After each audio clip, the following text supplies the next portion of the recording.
Hello, my name is George. This is GLLR Cars. Today we're taking a look at the Lexus IS 300.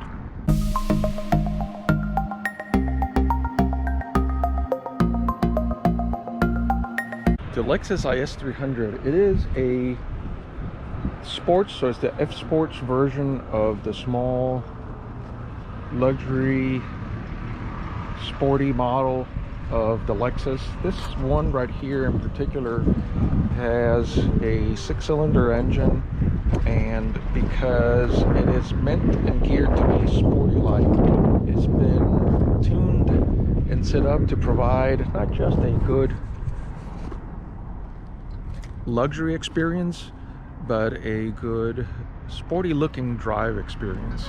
So they don't have a coupe version of this car. So if you're looking for a two-door sports coupe from Lexus, they have the RS model, but the IS, it would be interesting if they did. The car does have a very good appearance. I know that the front end can be a little polarizing, but without any question it is an aggressive front look, with the lines and how it just comes out aggressively towards you, and then it kind of converges right there in the center with the side lights here come up in a very aggressive V-like shape. Also very nice wheels. Doesn't have a whole lot of design cues. I will probably say is a little bit more plain here on the side, but that front appearance combination with the wheels here in the back, I would probably say that it's also a little bit plain. I think maybe a little bit of a difference here in the back with the dual tailpipes does make it look a little bit better. But again, I would probably say the appearance could have a little bit more of an aggressive touch. Again, it may be by design because they don't want it to look a little too sporty, maybe a little bit more like a luxury type car, in which case that may be fine. It's different preferences for different people. So in the inside, taking a look at the inside, the leather it's two different types of leather. The front here, it's a little bit more textured than the other part down here, and very comfortable seats, very well laid out interior. Since this is a 4-door, the first thing that you need to do is kind of look at the seating position here. So this seat is for my driving position, where I am 5'10". I am pushing it back a little bit more than maybe I should. I just don't like to be cramped up when I drive. And nevertheless, if I sit here and I scoot it down a little bit, if I scoot up, my knee space is pretty good. My head space is pretty good. So really no complaints here for a car of this size. And next thing that we could talk about, and really what really defines the reason why you choose your car, other than the styling, appearance, and what the performance numbers are. I don't really go too much into performance numbers, because in the end, whatever is on paper, not only can you look it up, but it doesn't translate into a driving experience. So let's take a look at the driving experience. First impressions.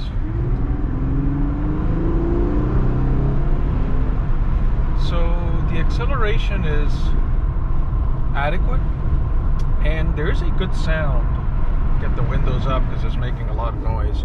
It does provide a good sound. So I have it in sports mode, so if I punch it, it makes an excellent sound. And if I punch it hard is when it responds hard.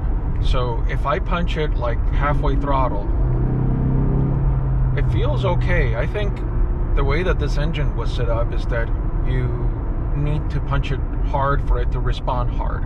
Some engines you can give it half throttle and it will be adequate. So I stand corrected.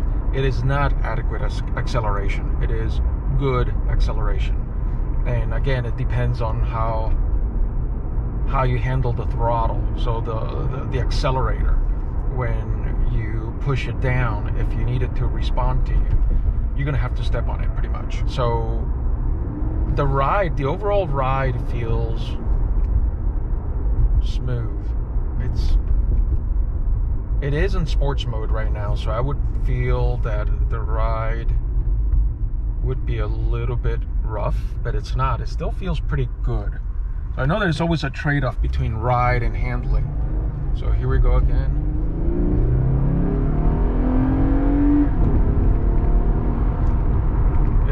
It is a very punchy engine, but it feels like the torque is a little bit in the upper range of your RPM, so you have to rev it up a little bit. And the sound is a good sound. I like it. It has a little bit of a like a deep rumble, but it is a little bit higher pitch, but nevertheless it's a very good sound. The feel of the steering is, I would say, it's right on par of what many of cars in this segment would be. Small sports, in this case sedan, because they don't have a coupe version of the Lexus IS. But being the sports version of this, they did try to give it a very sports feel to it. And then the steering is very meaty, and it does have a very good feel. It's got the nice paddle shifters. It's got a very nice display right there in the middle, where when you change the different modes, which is down here in this knob, it does change the appearance. More like just the ring around that tack. And it does give you a very good view of exactly what you need to see. In terms of the infotainment, it is a little bit, it wouldn't be my favorite, but it does get the job done. You have your big screen there, which is operated by this movable, I don't know if it's it's not like a mouse pad, it's like a movable device that you can just move left and right. So it's similar, I guess you could say, to like maybe the iDrive on a BMW, with the exception that instead of being round, it's square. And one more difference, that instead of something that you spin, you just move up, down, left, and right. So it's okay. Maybe it just gets a little bit getting used to, but the overall functionality is very similar. The feel inside the car is still a little bit cockpit-like, which I do like. The way that the dash was set up, it is fairly low, especially on the passenger side and down in the middle. Even on the driver's side, where you have the instrument cluster, they still kept it fairly low. So it does have a good layout in terms of visibility, in terms of, you know, where my seat is and the position from where I'm seeing. This view is fairly low, which is normally a good thing. Usually cars that have a high dash make visibility a little bit of a challenge. Case in point, the Chevy Camaro. It is known for having a high dashboard and a low roof line. So that's the feel there. In terms of the turning is very precise. So I like the fact that they did do a good job there.